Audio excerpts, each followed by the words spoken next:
Ready? Oh, I'm ready. I'm ready to talk about this. I've been wanting to talk about this for so long, by which I mean a day, but it's felt like a very long time.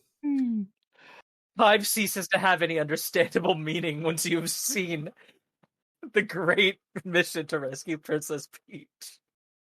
So, welcome to RPG Book Club Movie Nights, the podcast where we watch a movie that's sort of related to a video game that we've recently played. I'm Sam Allman. I'm Bernard.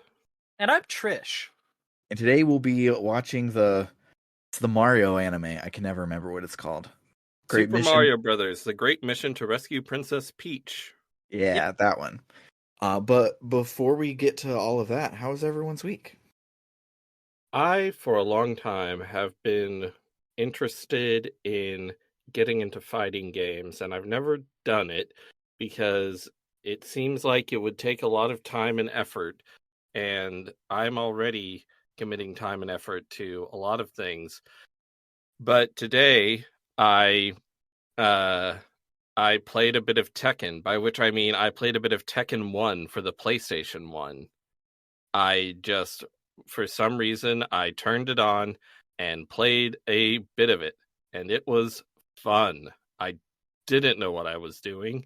There is no training or tutorial or anything, but I just did some of the arcade mode. I played as Kazuya. He has good kicks. I played as Law. He's Bruce Lee. I played as King. He is a kitty cat. All you need to know.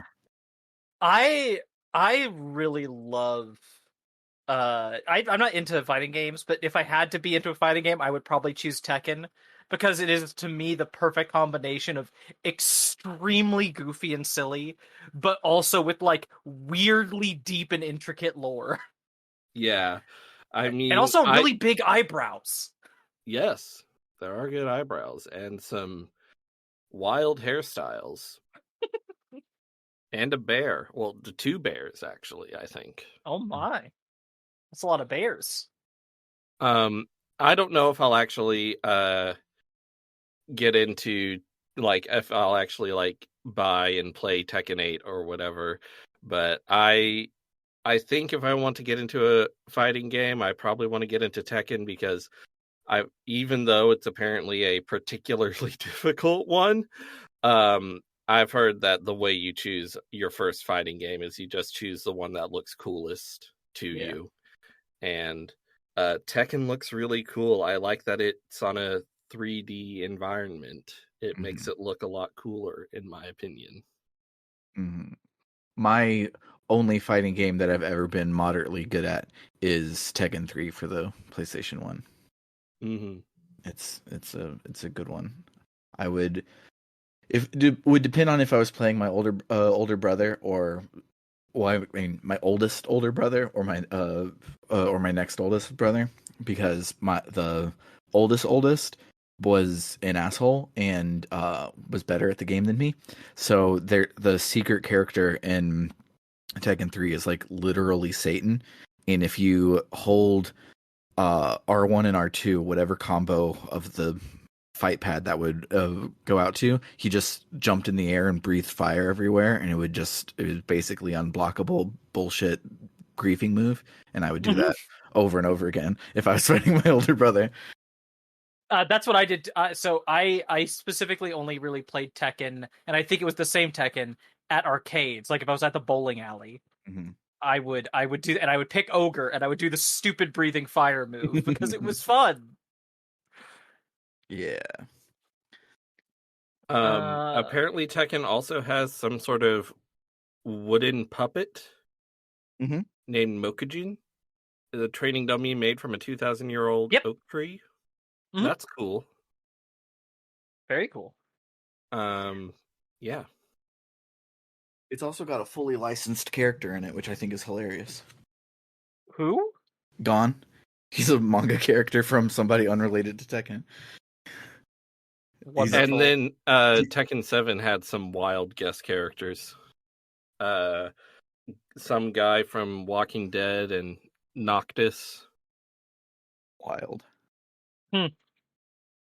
So for my week, a couple things have happened, but probably the thing I'll say for I'll do for the podcast is I just because like I've been needing a thing to be doing while listening or like like having a game to play that I don't need to pay attention to.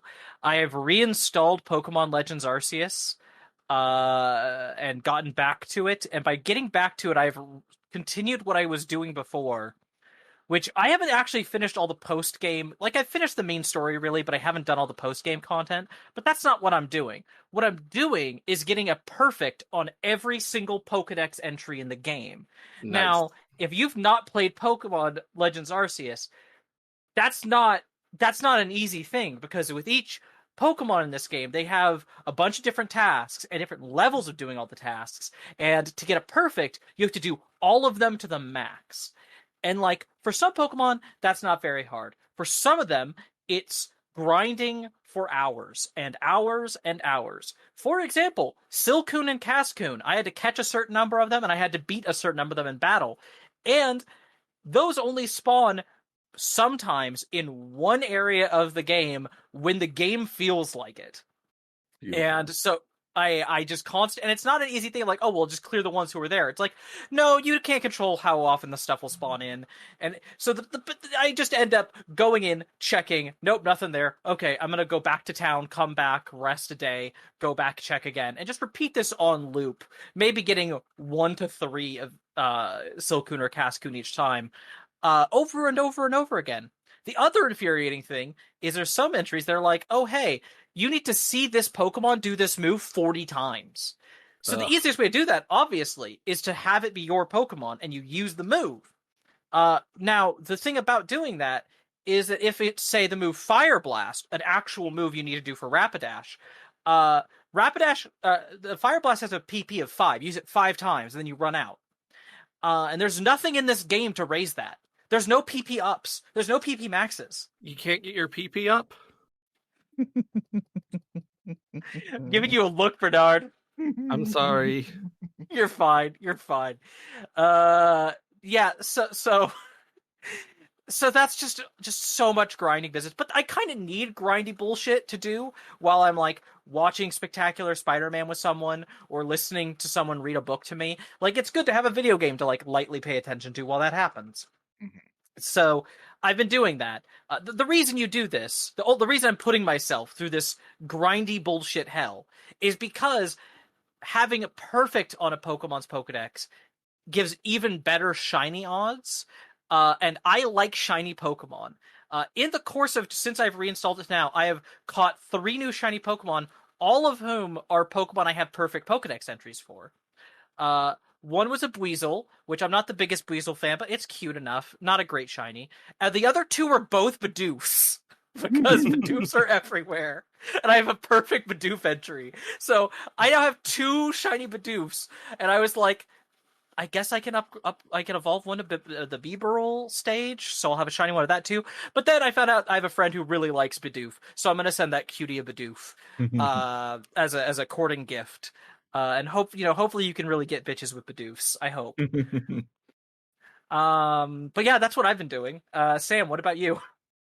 So, ages ago, like maybe over the summer, but it might have been like even before that. I think it was even before that.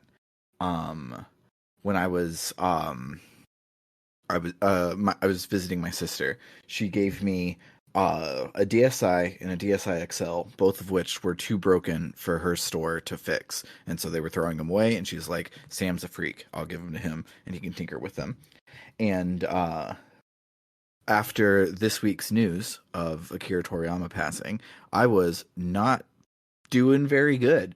Yeah. And so I was like, I'm going to distract myself with a hobby that I don't get to do very often. And so I cracked these bad boys open, and my golden DSi XL I repaired 100%, and I've been playing Dragon Quest IX on it, and it's amazing.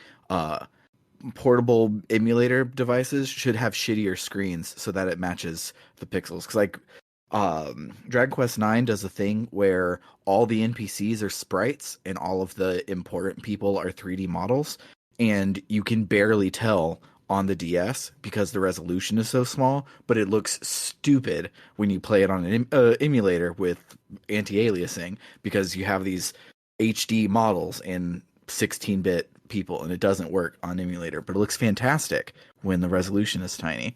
And so high off of fixing this one, I was like, well, let's crack open the regular DSi. If I can fix that one and hack it, I can give it to my partner Cass, and we can play old school Pokemon and be able to trade together. It'll be awesome. I'll do it. And that was the nastiest fucking thing on the inside. I have pictures, but they're on my phone. I don't have my phone with me. I'll share them later. But You don't have to if they're nasty. I mean, I'm honestly curious, but I'm like morbidly curious. It's all like corrosion nasty, not like actual No one grossness. opened it, threw up, and then closed it again. Closed it back. Yeah. And so I did not think I would be able to save it like at all, period. But I was like, I'm gonna get into it anyways. And on the back of it, one of the screws had completely stripped because it was so rusted that it just was soft to the screwdriver, but not soft enough that I could have just like knocked the rest of it off and just pulled it over the post. It was sticking on there and I couldn't get anything about it. But I knew if I were to save this, I would be saving the motherboard and buying all of the replacement parts. So I had my flush cutters with me, digging in to get stuff out. And then when I got to the motherboard, two of the motherboard screws had rusted so hard that like I couldn't even do the super glue trick where you super glue an Allen wrench onto it and then you have all the leverage to take out the thing. It would just, the super glue wouldn't hold because it was too rusty.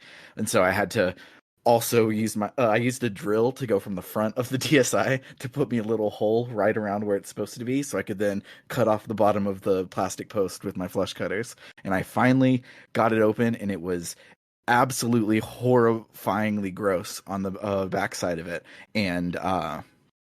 But I used a bunch of baking soda and a bunch of alcohol, and I brought it back to life, assuming there's not like a capacitor missing that I'm not aware of or whatever. But it looks pristine now, and I'm excited because for about $45, I can turn this this motherboard into the Kingdom Hearts DSi, which if I were to buy one is like $300. So I can get like a $300 thing by just getting replacement parts and doing it for $45. So that's very cool. I'm glad you could do an Evanescence on that yeah, DSi. Absolutely. It sounds like there's also a car alarm that's really excited. Yeah, I heard that. And now it's gone. You know what I'm really excited about? This movie. This movie we watched. I'm very excited about this movie we watched. All right, let's listen to. All right, you are about to hear the best fucking song in the history of anime, and after that, we're going to start talking about this movie.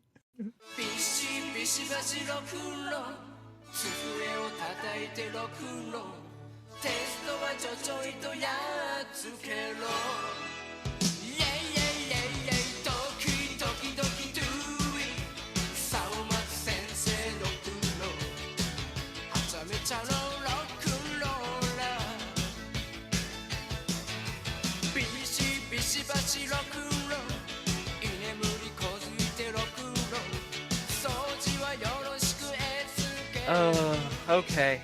I was like, when I was about to watch this movie, I was like, we're always like, the music interludes for movie nights is always a challenge, but it's not a challenge here. We have two very good songs that are completely isolated and will be great. Yeah, there sure were an awful lot of completely isolated, no other sound effects musical breaks in this movie. There were. The film begins with Mario playing video games when he really should be sleeping, an activity that no one who is recording this podcast right now has any experience with whatsoever. Luigi enters the room to chastise Mario for staying up so late on the Famicom. But after leaving, things get serious. A bunch of strange creatures emerge out of the TV that you might recognize if you played the hit video game Super Mario Brothers. And then a woman, Princess Peach. She begs for Mario's help, something she needs because the evil King Koopa is after her. He also emerges out of the television, and after some prompting from Peach, Mario tries to stand in the villain's way, only to get squashed into the ground and for Peach to be taken. Evidently, in this canon, the Mario brothers run a grocery store because the next day we find Mario is distracted enough at work from the necklace that Peach dropped that he completely messes up a woman's order for cake ingredients. Also, I think we should note this movie came out in 1986. Mm-hmm. One year after Super Mario Brothers. And one thing I find very hilarious is that a lot of this is, taken straight from the plot of Super Mario Brothers. That plot was just a very it takes place after Mario Brothers, which takes place in Brooklyn, and they go into a magical pipe and find themselves in the Mushroom Kingdom, and Princess Peach was kidnapped and everything. However, this grocery store is not in Brooklyn. No, it ain't. It really isn't. It's in the middle of the desert. There's cacti, and it looks like Looney Tunes land. I love it. Also, I should point out, I just had to check the timeline. This movie came out 1 month after the Japanese Super Mario Brothers 2, the American Lost Levels. 1 month after that. So that's the timeline. It's wild to me that I don't know, the game was already big enough for this to happen. And I was looking on the Wikipedia page. Apparently it's tied for being the first film based on a video game, because also a game based on a movie based on Star Soldier came out the same day. Oh, wow. Also, this is the first piece of Mario media, at least I saw somewhere, this could be incorrect, but this is the first piece of Mario media that credited Shigeru Miyamoto as the creator of the Mario series. Because his, before that, back in the day, video game developers didn't really get credit. Yeah. But this was a movie. Thing. Yeah. But this was a movie, so he was allowed. And also, another fun fact, we probably should have done a little section on the history or whatever. We should have, but another fun fact is apparently, according to Wikipedia, maybe this is inaccurate, but this is apparently the earliest isekai anime to involve a virtual video game world. Which I love it. If that's I true, would say it's a little arguable whether that's actually a video game world or if it's just another world. It is. Well, it's not the video game he was playing. Yeah, but when Peach gets kidnapped and Bowser takes her back into the TV, it says game over, I think. It does, yeah. Anyway, when Luigi sees the pendant, he freaks out and pulls out a book that talks about this very specific piece of jewelry. Apparently, in a legend, it's supposed to lead to a kingdom of incredible treasures and mushrooms. And Luigi's primary character trait in this movie is that he wants money, so he's really excited about this. If that doesn't sound like Luigi, it doesn't really look like Luigi either. In fact, with his dark blue and yellow color palette, he honestly looks and acts more like Wario. I hadn't thought of that. But yeah.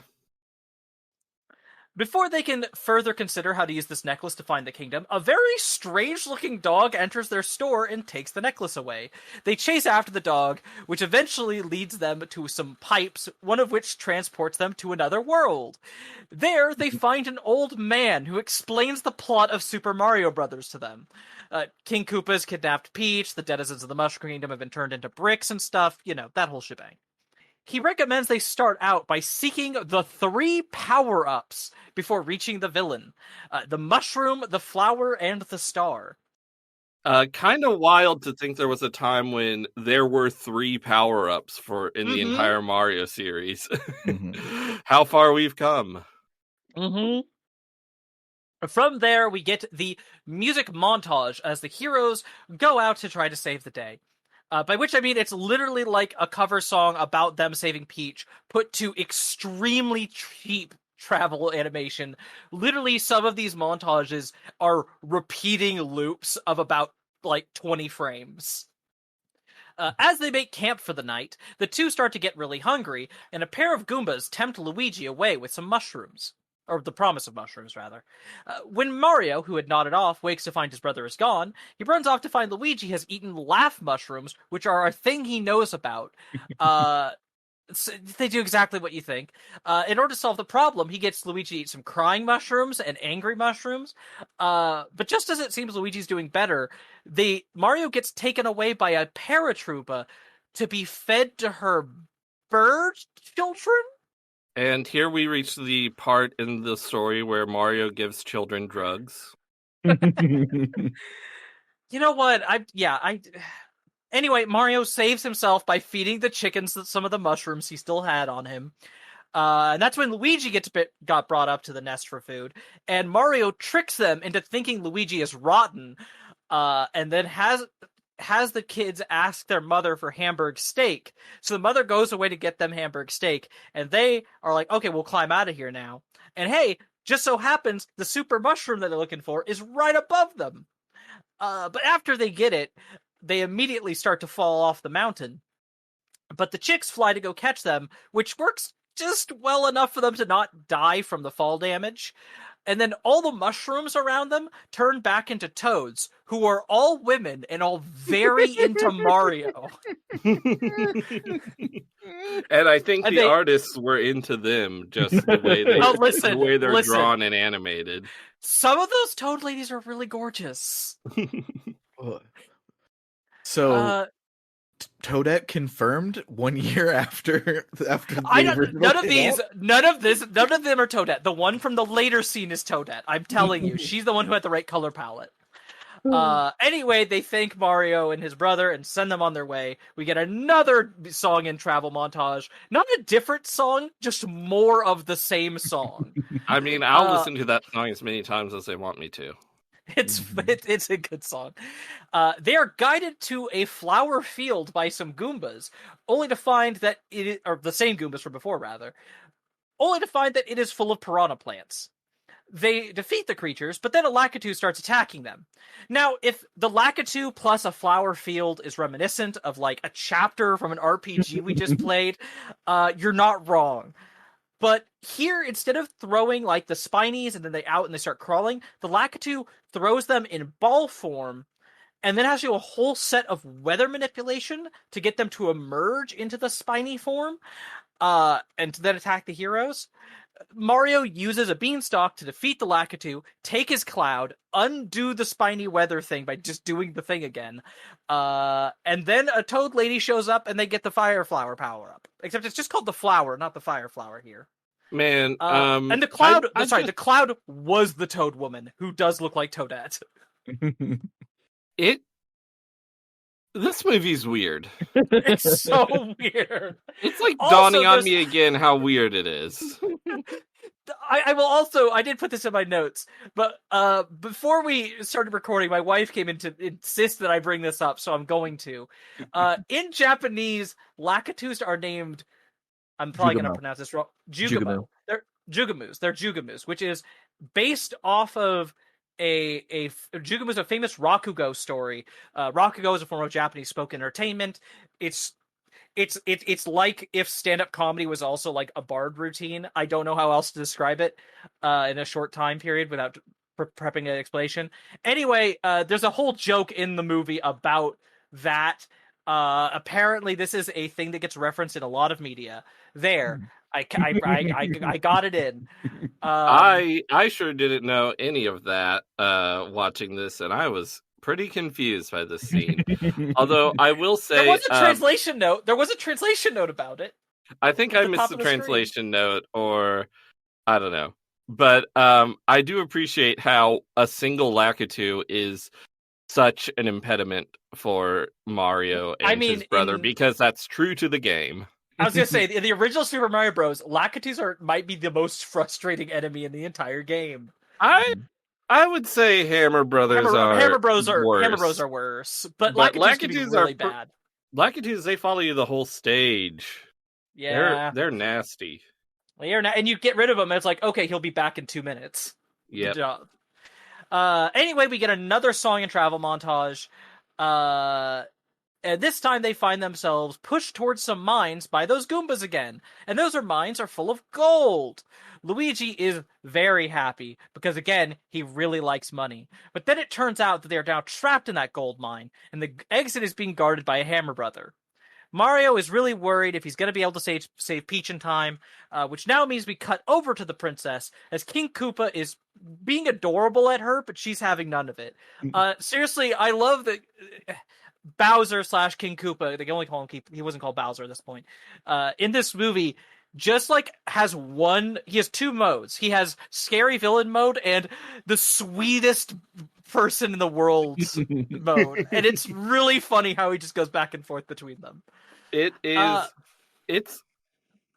This is a running thing for me in this movie. I'm surprised of how reminiscent a lot of it is of later Mario stuff. But yes, a lot because I don't remember if him being in love with Peach was a thing in canon that early, or if this is where the first time that showed up. I'm not sure. Yeah, actually. I don't know if him wanting to marry Peach was a thing in the original plot outline for Super Mario Brothers, but honestly, his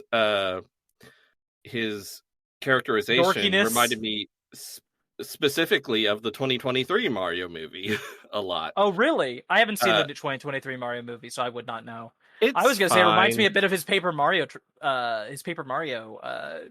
Not as much this one, but especially the Thousand Year Door and Super Paper Mario. That Bowser as like kind of a sweet goof in it when he's not being an idiot. Mm-hmm.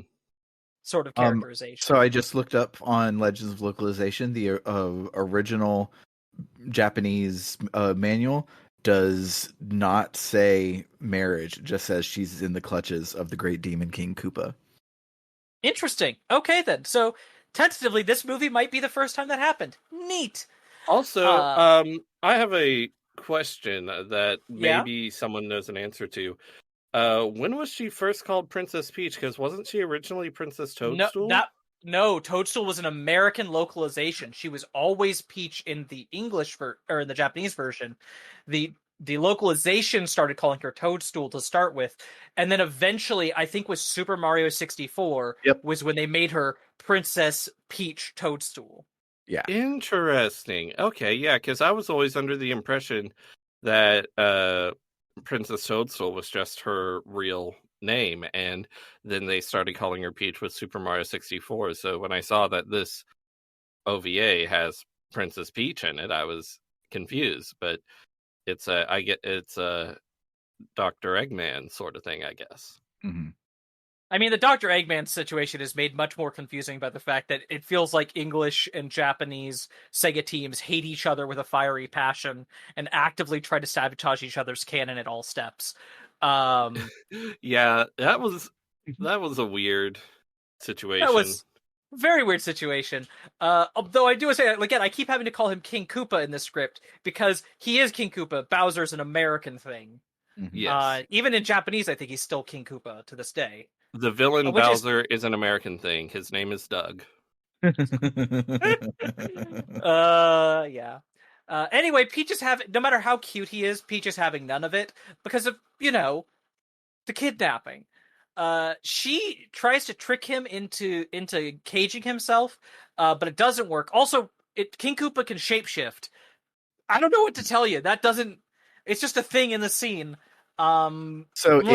In the original thing, all of the mushroom people have been turned into something, and and in every castle, Bowser, when you defeat him, it doesn't turn into a dead Bowser. He turns into a sprite for another enemy. So it's implied that he has at least.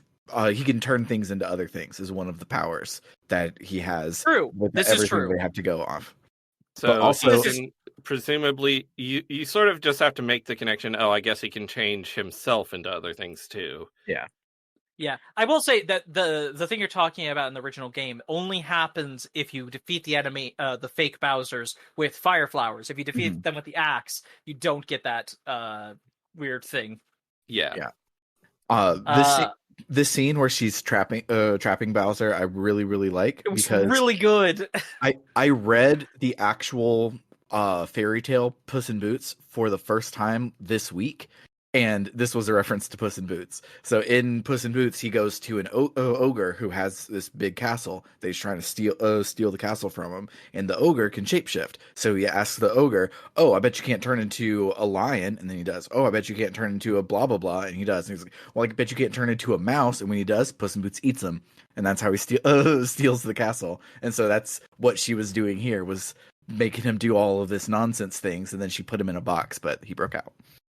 Also, He doesn't break out. The whole chest shapeshifts back into him. So it doesn't feel like it broke out. It just feels like he just like absorbed the chest and turned back into himself. I think it's, you know, nice that Peach gets to have a scene where she like does a pretty good job of trying to escape herself. That's Agreed. nice. She doesn't just sit there the whole time. She gets to have some fun characterization there. Yeah, I don't want to diss Paper Mario 64, which we just played through, but I do feel like as much as I'm glad they give Peach segments a thing, like that's a like you let's go check on Peach. She doesn't really do very much in like she helps out a couple times, but it feels like especially compared to some other games in that series, it's just like you could have done more with Peach here. Yeah, I especially like it here because all of these are before Super Mario RPG, which was the first time that Princess Peach Got literally to kick did ass. anything in Yeah. Japan. In No, the no. US, Super Mario Bros. 2 was actually before that, also in Japan, because that they was got Super Mario released in USA. Japan. Yeah, but still, she got to do a lot, which especially at this point was not really a Yeah, thing. true. Also, Super Mario Bros. 2/USA was originally supposed to be a Mario game, then was going to be then was turned into Doki Doki Panic, and then Doki Doki Panic was turned back into a Mario game. You love to see it. I You didn't know it love was to see. originally going to be a Mario game. Yeah, apparently Interesting. early in development, the whole idea was, Super Mario Brothers was all about horizontal platforming, and they're like, we want to do vertical platforming. And so it's supposed to be a Mario game with vertical platforming. But then at some point, they're like, oh no, we're going to have it be with these characters who I think were like commercial characters or Yeah, I something think like they were that. from like a magazine or something. Yeah, then they turned it back into Mario, and it's solid Mario canon at this point. Anyway, Mario has a dream in the mind of being with Peach because he likes her a whole lot. And while he's doing that, Luigi has been useful and has dug a hole out of the mine. They escape, then have to deal with the Hammer Brother. They go escape into the ocean. Underwater, they have to deal with Cheep Cheeps and bloopers and some other dangerous fish, which are not in the game. Also, the Cheep Cheeps are really, really big and then explode into a bunch of small Cheep Cheeps that move really quickly. When I was watching Um, this, I said aloud to no one, Cheep Cheeps, famous for doing that. I mean, you could almost look at that as a future reference to Big Bertha from Super Mario Bros. 3, but not really. Yeah. There are some benefits to this whole detour, though. One, the star, which is inside of a clam, and two, a sunken ship which rises out of the ocean to fly, helped along by them blowing into its sails with their mouths. I don't know. I Which just don't know. Mario and the dog start doing that while underwater. Mhm. Yes. That's crucial. Also, they talk underwater a lot Yeah. and pull out a book underwater and read the book underwater. I love this movie. Me too. It's Absolutely. If at point you hear me start being befuddled and you think, "Wow, I Trish didn't like this." No, I loved it. I'm It's so weird. I'm stunned. Um, The ship almost gets them all the way to Bowser's castle in time for the wedding, which is under a full moon on Friday the 13th. But then the ship falls apart. They still manage to crash the wedding before the priest Koopa can marry them. But then King Koopa gets away with Peach, forcing the heroes to chase them into the castle. You know, a bunch of Super Mario Bros. Castle stuff happens with fire bars and lava. There's this whole area with the lava and with like rising and falling platforms, like in the game. But my wife saw it and was immediately like, "Oh, that's like D&D White Plume Mountain," and I actually blinked and go, "Yeah, no, I get it. That is kind of similar." Anyway, they get to the final confrontation against King Koopa, and they're no match for him. But then they remember that they spent this whole movie collecting power-ups. And Mario has to eat them all, even though in the earlier music cutscenes we saw him using some of them, just in like off-screen fights. Yeah, he used the fireballs to kill Buzzy Beetles, which you not can't how do. Buzzy Beetles work. No, That's not how Buzzy. I was so mad. I turned to Marie. And I was just like, no, Buzzy Beetles are immune to fire flowers. That's why the new game Plus in Super Mario Brothers replaces all the Koopa Troopas with Buzzy Beetles because they're harder. Anyway, before he can eat the star, he gets knocked down, and Luigi helps him out, and he eats the last power-up. And then Mario does the swinging King Koopa around by his tail thing from Super Mario 64, except years and years before that happened. And King Koopa's defeated. Day is saved. There's a last-minute twist. It turns out Peach is actually destined to marry whoever has a necklace that matches hers. So you might be thinking, oh, so does Mario have something like that? Ha! No! It turns out the dog that was following them this whole movie was and actually... making the worst sounds you've ever heard. This dog was actually Prince Haru of the Flower Kingdom. You know, kind of like in the Castle in the Sky. Wonder? No, I was saying from Super Mario Wonder, where you go. I haven't played Super Mario Wonder. I haven't played it yet.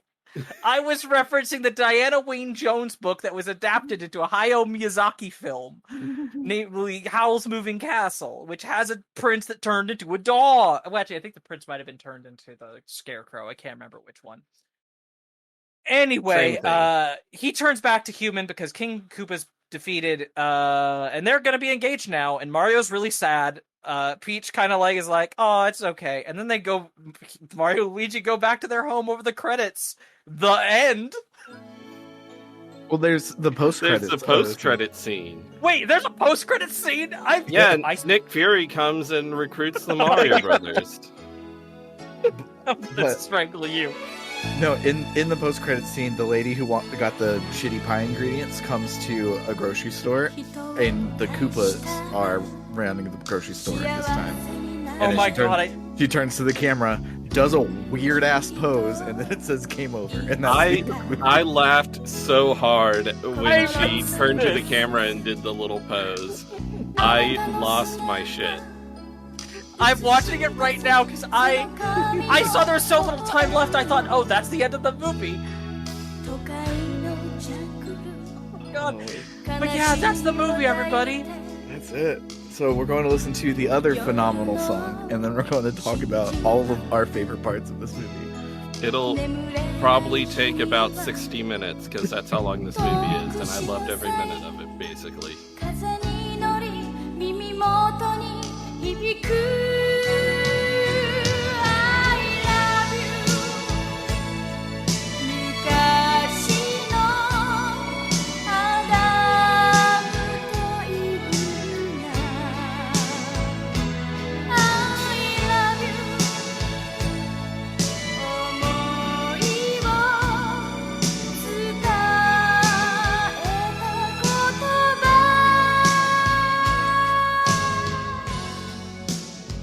So, Trish didn't mention this in the. Oh, in which walkthrough. one? Which thing?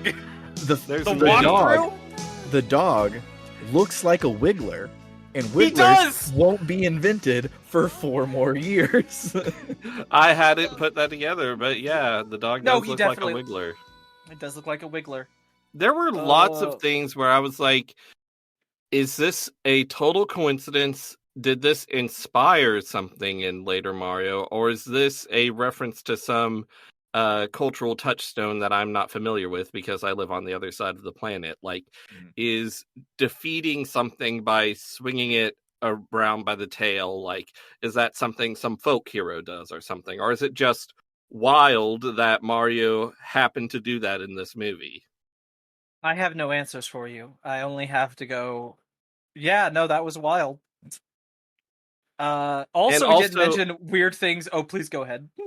I was just going to say also, at one point Mario lands in the lava room, and he bounces back up in exactly the way he does in Mario 64. There's a lot. The sound effects. Mm-hmm. They use sound effects from the game all over this movie and music, which is really charming and fun. Though occasionally I got annoyed because they would use the wrong one, like when they get taken by the paratrooper into the air, and then the underwater theme starts playing, and I'm like, "What?" And then they use the underwater theme properly later in the underwater scene, but I was still left going like, "Wait, what?"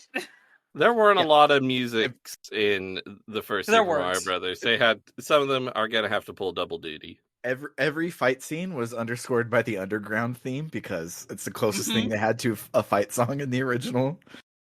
Oh, There's In also the the product placement. there's so yes, much. um, yeah. There's one part where they reach some blocks and Luigi jumps up and hits a block and coins come out, and Mario's like, hey, I'm gonna try that too, and he jumps up and hits it, and little things come out. You can't quite tell what they are from the long shot, but then they're like, oh yeah, this is Mario ramen, I love this stuff. And they have a moment where they eat the instant Mario ramen brand with ramen. Mario on it. It's very capitalism. And then when he's about to eat the star at the end, he's distracted by Mario Furikake, and he's like, "Wow, this is really good. You should buy some." And then he puts it on the rice to eat it. Yeah, it just The like fact that it appears out interrupts of the final nowhere. battle is And the fact that our hero nearly loses because of it. this movie's one of a kind. It's so Um, good. I really want to imagine if they did something similar, but for the Legend of Zelda. Can you imagine a similar kind of thing with like a movie that came out in like 1988, or would it be 1988 or 1987, like a year after the original Legend of Zelda, that was like similarly weirdly prophetic, but also what the hell is happening? yeah, I'm trying to remember. Did Zelda came out in '86? It was Yes. 86, so it'd be 87, yeah. And then when did Zelda 2 come out? Did that come out? That came out in '87. So yeah, Yeah. it would be But they worked on really comparable. tight release schedules. Man, uh, I would love to see that. Maybe it exists. Who can say? I mean, fun thing about this movie is it was considered lost media for a really long time, until someone uploaded it to YouTube back in the day, and then more recently, what we were watching was someone used original film, like like the film of it. They found a reel of it and used it to digitize it to full HD, Mm-hmm. do a nice remaster, and it looks gorgeous because of it. I It mean, gorgeous does. for a movie that was made for $20, but Yes. there are points where you're like, damn, there's just no in between frames there. You're just teleporting around. Okay. Honestly, I think if you're listening to this podcast, if you like Mario, you should watch this dang OVA. It's 1 hour long. There is going to, no matter how long we go tonight, there's going to be weird stuff that we forget to mention. Yep. And it honestly, it was really funny. It had lots of really good gags. Mm-hmm. Like, it was not just funny in a, well, that was weird way, but there was, yeah, like, it was actually well made humor funny. Mm-hmm. Like, when the weird old wizard guy who is not from Mario No. is telling them the plot of the game, he's like, you're here in this land of great riches or something, and they're like dancing and singing about how there's great riches, and then he's like, and the princess has been kidnapped, and they continue dancing and singing, but now they're singing about how the princess has been kidnapped and stuff, and it's just a classic good gag. Mm-hmm. Yeah, and this movie is like equal parts. This is completely batshit because they didn't have any games with plot to base this off of yet. And also, this is 100% on brand accurate to Super Mario Brothers. And it is somehow both. It is fantastic. Yeah, like it felt very much like it was created by people who actually were very familiar with the game. Like, Mm-hmm. I don't know, everything rang true to the game. Mm-hmm. Uh, the one, or you said this came out right after Lost Levels, so Yeah, Lost Levels had come out like a month before. okay, but Lost Levels is basically the same, just insane and evil. So, Yes, it is. I recently beat the Lost Levels. That game is bullshit. it is. It is. I think Tezuka is an absolute genius, but also an evil genius, and I love him. But yeah, Lost Levels is great. But yeah, this movie's wild. I love it. I'm so glad we watched it. Mm-hmm. Yeah, definitely better than watching the Super Mario Brothers movie. It's a good movie. It's a good It's movie. fine. It's fine. It's good. Yeah, it's not the bad, thing but is, this is definitely better. watching a movie takes so much like energy, like it takes too much spoons for me these days. So unless I'm doing it for a purpose, like for a, I don't know, a podcast, it's hard to get me to sit down and watch a movie. And hearing a movie is like, oh yeah, it's good, it's fine. It's always just for me like a, okay, well then I don't need to see it, especially if it's based off of a thing I love, and they put a very crisp rat in it when he shouldn't be there. But they he was did put a Jack honestly Black and a Charlie Day in it, and You know what? that's Those things important. are. Listen, I'm not gonna knock anyone on being appreciative of that. Those are good things to appreciate.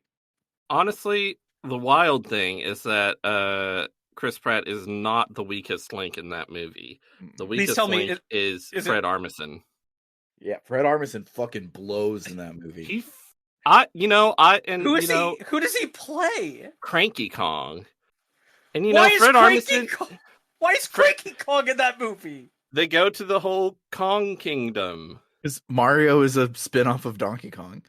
I mean, you're not That's wrong. why. That's correct.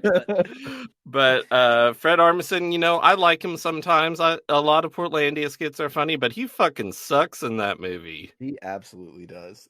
It like really let me down with how bad it oh, was. oh, Because when they announced the cast, and once we got past Chris Pratt's page, the rest of it is bangers all the way down. They're all really, really good. And I saw Cranky Kong for Fred Armisen. I'm like, that'll be wonderful. He'll be perfect for that. And he was not at all. damn. My favorite Cranky Kong thing is I had the manual to. I think I might have brought this up last week. I'm trying to remember if it was there or somewhere else. I had the manual for Donkey Kong 64, which was written in the perspective of Cranky Kong, who was extremely annoyed at newfangled video games, and he thought games were much better back on the arcade machine. And it was just fun. It was really funny buying the game and reading the manual before you could play it, and having the manual complain to you about video games. That is really cute. I love stuff like that. Mm-hmm. I vaguely remember when I played The Sims 1, the instruction manual was either in the style of or included things that were in the style of a advice column. Okay. I might have made that up. I'm trying to find verification. Some attribution. Yeah. Anyway, this movie was very fun, and next week we're gonna start playing a video game that is also very fun. Well, actually, it's funny you say that. So we're actually taking a week off because Oh, okay. it's my birthday on Wednesday, and I'm having a big birthday party on Saturday. And instead of trying to find a way to fit in a lot of things next week, we're just gonna take the week off of both things, and then we'll be back a week after that. It lined up perfectly because we're not in the middle of a thing, so I was just like, we'll just wait, and it'll be better. So I mean, I'm not going to complain about that. I could always use more time to savor one of my favorite video games of all time. I actually ended up already playing the entire prologue of Thousand Year Door Did you? because I mean, I wanted understand to. why. It's It's so so good. good. I'm trying to decide if we should just cover the prologue for The prologue is actually kind of long, especially it, compared to the first one's the first game is also kind of long prologue too, though. yeah, but I think it might be fun to just do the prologue and then we can cover it sort of in depth and sort of set the stage for I would like how that. Yeah. weird and wet and wild this game is compared to the first one, apparently already. Yeah. Well, like the way I always like to think of it is Super Mario 64 took the insane task of looking at the Mario canon as it existed at the time, kind of like this movie did, and going, "Hey, let's try to like flesh this out and like treat this like we're making an RPG here. We're gonna really try to like make this feel like a world with detail and people in it." And they did that really well. And then Thousand Year Door said, "Okay, we've really established the Mushroom Kingdom. Let's go outside of it. What does the world look like outside of any place you've ever been in a Mario game?" And they got really inventive and really weird and creative, and they came up with some really cool stuff. Also, some really dark stuff. I am There's a excited. noose! Yep, right there. It's one of the first things you see. I am It's in excited the to play it. attract mode. Since we're not gonna have an episode next week, Sam, if people get like wondering how to contact us or want to reach out to us about things, where can they do that? They can head on over to www.rpgbook.club, where any and all donations will help us cover the cost of running the show and making it better and better. If you set up a recurring monthly donation, you also get some additional benefits, where if you donate $1 or more a month, you get nothing this week. I just said we're taking the week off. So, see you in 2 weeks. We'll be playing Kaseki then. Well, I mean, you can get access to a backlog of stuff. I mean, yes. So you do get access to the bonus feed, but this week there are no new episodes in the bonus week. Bonus week. I'm stupid. It's the opposite of a bonus week. It is an anti-bonus week. You also get access to our polls to decide what game we play next on the main feed. We are currently in the middle of fulfilling the last poll where they voted for both Paper Mario games, so we're playing them back to back. And then we have our sellout game is Persona 3 Reload right after that. So new poll will be up in a hot minute. And then if you decide you want to donate $5 or more a month, we'll also shout out your name at the end of every episode, just like this. Shoutouts to Cerebral Wind, It's Claire Time, Frost Terror, Dragon Slayer 19, Floris, Kaldron, Freddy Rodriguez, Aaron 524, and JFro Prime. And then finally, if you love us so much that you would donate $20 or more a month, you also get to make me say a sentence of your choosing, either to plug something or just to make me say something. Shoutouts to El Tantifi, who wants you to check out Aftermath.site, a worker-owned, reader-supported news site covering video games, the internet, and the cultures that surround them. Shoutouts to Vimke, who wants you to play Legend of Legaia because it's not as weird as this movie was. It's kind of a lot easier to wrap your head around. And then shoutouts to Carr, who's a dentist, so he isn't plugging a website, but rather your own mouth. And he says to brush your teeth twice a day. Most importantly, the time right before you go to bed. For RPG Book Club, I have been Sam Allman. I'm Bernard. And I'm Trish. Toodaloo, folks. Bye.